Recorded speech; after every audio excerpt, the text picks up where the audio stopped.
Assalamualaikum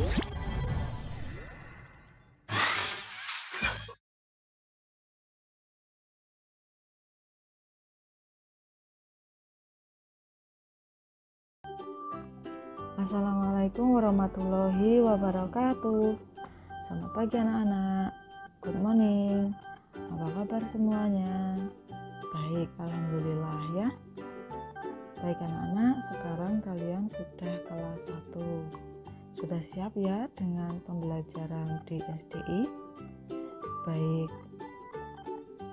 Sudah disiapkan alat tulisnya? Dan ayah bunda juga bisa menemani anak-anak belajar di rumah. Baik anak-anak, untuk jadwal di hari ini yaitu dengan mata pelajaran TIK. Baik, kita mulai untuk materi di pertemuan hari ini yaitu bab 1, mengenal teknologi informasi dan komunikasi. Tahukah kalian apa teknologi informasi dan komunikasi itu? Teknologi informasi dan komunikasi itu disingkat menjadi TIK. Kata teknologi informasi dan komunikasi terdiri atas dua aspek, yaitu teknologi informasi dan komunikasi. Teknologi informasi dan komunikasi adalah media atau alat bantu dalam memperoleh pengetahuan antara seseorang dengan orang lain. Itulah pengertian TIK. Lalu, sudah tahukah sekarang? Lalu, apa saja alat-alat TIK itu? TIK pada saat ini telah berkembang dengan pesat. Bahkan sekarang sedang belajar pun kita menggunakan alat-alat TIK. Teknologi informasi berkaitan dengan proses penggunaan alat bantu dan pengelolaan informasi, sedangkan teknologi komunikasi berkaitan dengan penggunaan alat bantu untuk memproses dan mentransfer data. Teknologi komunikasi bekerja dari perangkat satu ke perangkat lainnya. Teknologi informasi dan komunikasi merupakan dua konsep yang tidak terpisahkan. Istilah TIK muncul adanya perpaduan teknologi komputer, baik perangkat keras maupun perangkat lunak. Perpaduan teknologi tersebut berkembang pesat melampaui bidang teknologi lainnya. Berikutnya yang A, pengertian informasi. Informasi, pengertiannya secara sederhana ya. Informasi itu adalah kabar, keterangan atau berita itu. Secara sederhana, informasi adalah data yang diolah menjadi bentuk yang bernilai atau bermakna. Informasi sangat berkaitan erat dengan pengertian data. Informasi dapat diperoleh di mana saja dengan menggunakan alat. Informasi sangat banyak ya. Informasi dapat diperoleh dari radio dan televisi, dan juga bisa diperoleh dari mana saja. Informasi dapat disimpan dengan menggunakan alat radio, televisi, koran, dan buku. Nah, itu tadi contoh alat penyimpanan informasi. Berikutnya yang B, pengertian komunikasi. Secara sederhana, komunikasi itu penyampaian pesan, keterangan atau berita ya. Baik, komunikasi adalah bentuk percakapan yang dilakukan oleh dua orang atau lebih. Komunikasi dapat dilakukan di mana saja. Contohnya, saat kalian di halaman sekolah itu ya, pasti kalian bercakap-cakap dengan temanmu. Percakapanmu dengan temanmu itu tadi, itulah disebut dengan komunikasi. Komunikasi dapat dilakukan secara langsung dan tidak langsung.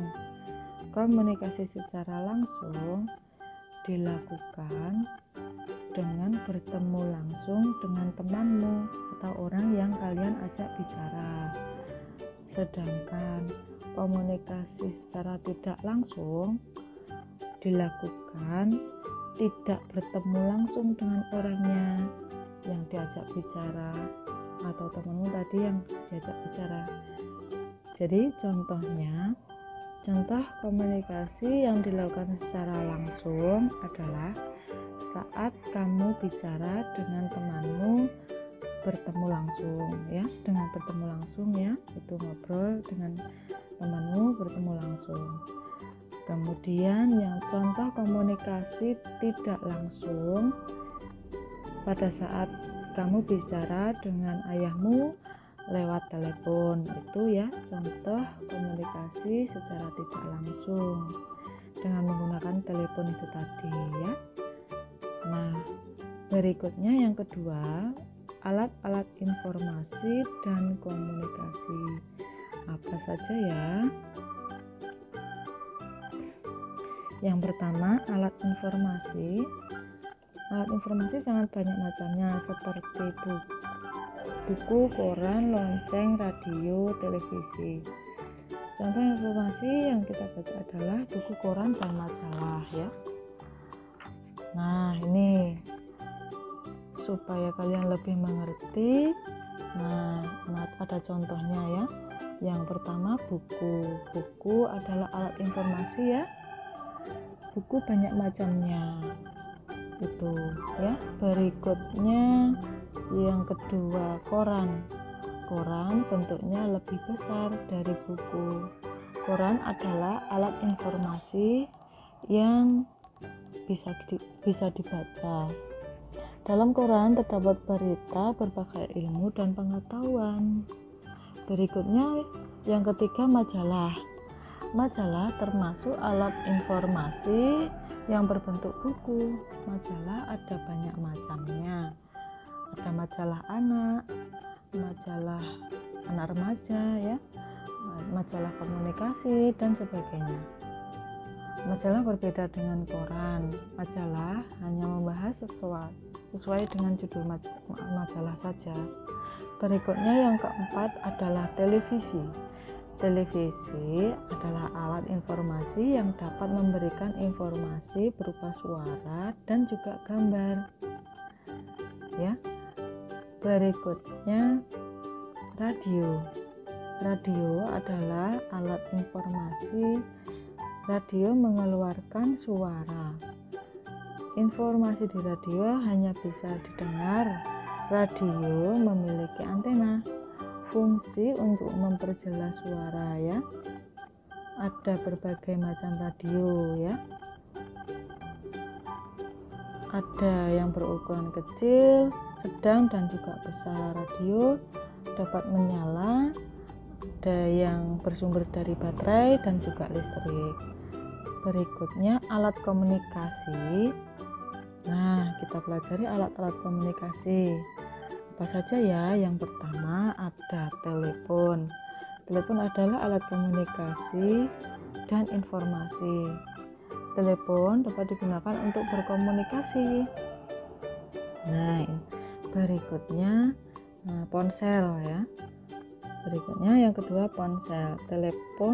Ponsel adalah telepon yang bisa dibawa kemana-mana. Telepon tersebut adalah telepon seluler ya. Telepon seluler biasa disebut ponsel. Ponsel adalah alat komunikasi dan juga alat informasi. Berikutnya yang ketiga, komputer adalah alat informasi sekaligus alat komunikasi. Komputer membutuhkan listrik. Komputer banyak sekali kegunaannya, yaitu bisa untuk membuat gambar, menonton film, membuat cerita, mengetik. Juga digunakan untuk alat komunikasi. Nah, baik anak-anak, itu tadi materi yang Titik sampaikan di pertemuan hari ini. Jangan lupa tugasnya dikerjakan ya. Baik, sementara itu yang bisa Titik sampaikan, tidak lupa selalu mematuhi protokol kesehatan, sesering mungkin cuci tangan, jaga jarak, dan tidak lupa selalu memakai masker saat keluar ya. Baik anak-anak, itu yang bisa Tici sampaikan. Bila ada kurang lebihnya, Tici mohon maaf. Wassalamualaikum warahmatullahi wabarakatuh. See you.